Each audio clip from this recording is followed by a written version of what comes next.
what if laziness is a habit of thinking about the cost of things or the effort instead of thinking about the payoff? I'm going to say it again to get a few more heads to explode. What if laziness is nothing but a habit of thinking about the effort instead of thinking about the outcome? What if you could reverse laziness by simply developing a habit of thinking more about the, let's say, the delicious food that you would like to enjoy instead of how long it would take you to get up and go get it? So, but the real question is, if you were to test this at home and try to see if you can think more about the good outcome and less about the work, would you get it done? Why is it that people have a second child?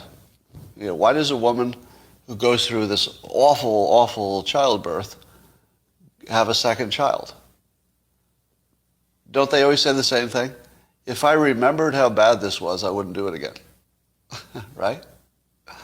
So the not thinking about the effort is vital to actually the survival of humanity. If we focused on how hard it was to have a baby, you just wouldn't do it, or you do too little of it. But if you focus on how awesome it would be to have a family, well, there you go.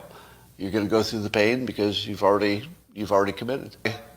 Am I ambitious, or do I simply have a thinking habit which produces dopamine because I'm thinking about the positive outcome? And is the dopamine the thing that gets me up and moving? And when you're observing me, you say, how the hell do you get so much done? Right? And how do I do it? I think it's just this. When I think of all the things I do, I think about them in terms of their benefits. So here's your tip. It's going to change some of your lives.